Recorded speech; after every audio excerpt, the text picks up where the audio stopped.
Good day, and thank you for listening in on this presentation. First, I want to thank the SAAFoST Approvals Committee for giving me the opportunity to present on this topic, wheat versus gluten. If a foodstuff is gluten-free, is it also wheat-free? So let's dive in. I've been working for FACTS for about almost 10 years, and a big portion of the questions I get and I have answered over the years have pertained to the significant cereal common allergen group. Questions like, is gluten and wheat the same allergen? When can I make a free from claim for each? Does it influence the same patients? And what is the threshold levels or allowable levels for each? Thus, the aim of this presentation is to clarify some of the questions and mysteries around the significant cereal group. And to do that, I'm going to explain the medical perspective, meaning what type of adverse food reactions are triggered by the significant cereal group or cereals in the significant cereal group. And then I'm going to layer the regulatory side of things on top of that, and more specifically, R146 regulations, labeling regulations. Before I start with the bulk of the presentation, let's just lay down some fundamental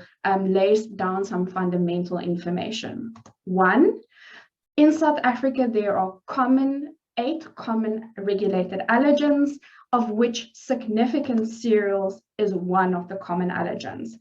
In the significant cereal group, we have wheat, rye, barley, oats, and cross hybrids of these grains or cereals. Now, internationally and even locally, we often refer to these cereals as gluten-containing cereals, and that is maybe where the confusion starts.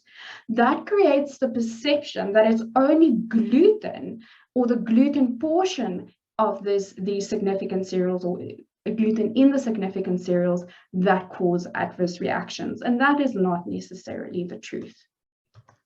Then next up, I want to just quickly touch on grain proteins. Now, the significant cereals contain different types of proteins, for example, albumin, globulin, prolamins, and glutenins. I didn't mention gluten, right? So where does gluten fit in? Well, gluten is not a single protein, but rather a group of proteins. And for the purpose of this presentation, when I talk about gluten, it is a group name for glutenin and prolamin proteins. Now, prolamin proteins are of specific significance, especially when it comes to celiac disease, because it contains proline, which is, as I said, significant in celiac disease. The prolamins we find, or that is found in wheat, is called gliadin, in rye, saccharine, in barley, hordein, and in oats, avenin. Now, oats avenin, prolamin, contains a lot less proline than, for example, gliadin, and therefore there's a thought that avenin prolamins are less toxic to, for example, celiac disease patients. Now let's dive into the medical perspective.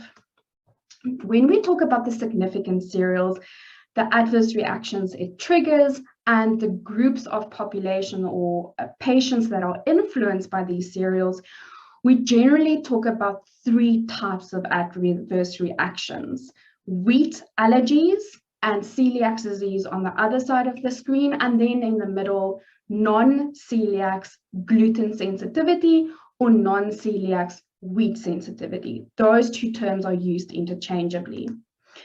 What is wheat allergies? Wheat allergies are an adverse reaction mediated by the immune system, and it's triggered by wheat protein. Now, this can be gluten protein or non-gluten proteins. Small amounts of wheat can trigger an allergic reaction, and symptoms are generally acute, meaning they start soon after exposure to wheat. The important thing to remember here is that wheat allergies are potentially life-threatening. So it's mediated by the immune system and it's potentially life-threatening.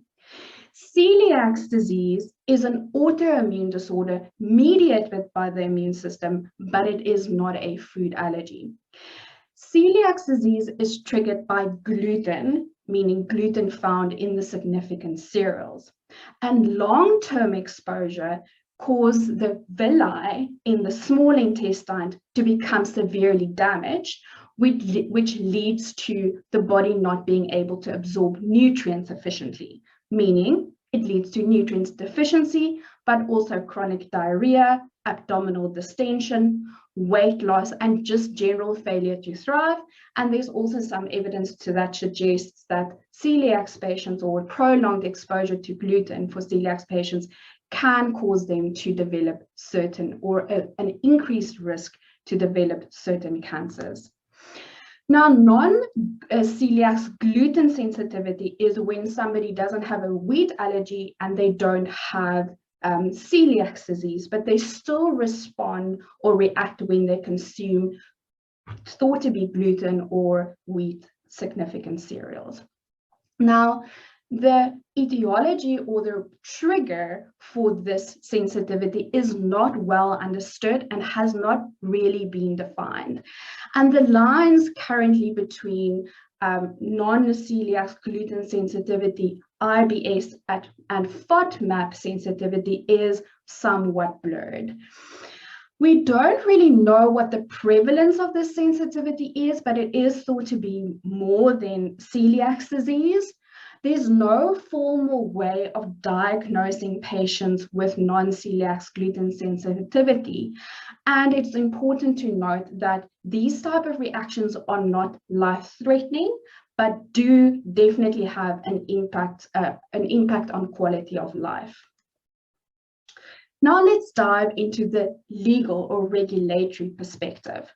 Now in South Africa, we know that if a product contains a common allergen, of which significant cereals is one, the presence of that allergen needs to be indicated on the product in a very specific way. And that is in the ingredient list using common recognized terminology, or in close proximity to the ingredients with an ingredient list after the words contain.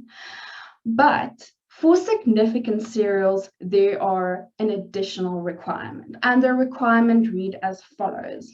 The name of the specific significant cereal shall be specified in the list of ingredients with the words gluten in parentheses. Now, why is this piece of regulation important and significant for people that are sensitive to significant cereals?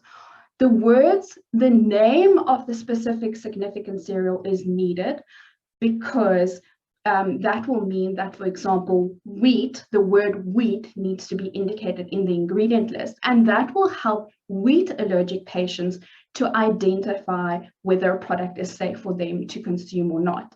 Remember, although wheat allergies are more common, some people are also allergic to, for example, rye and barley. So thus that regulation will also help them identify whether a product is suitable for them or not.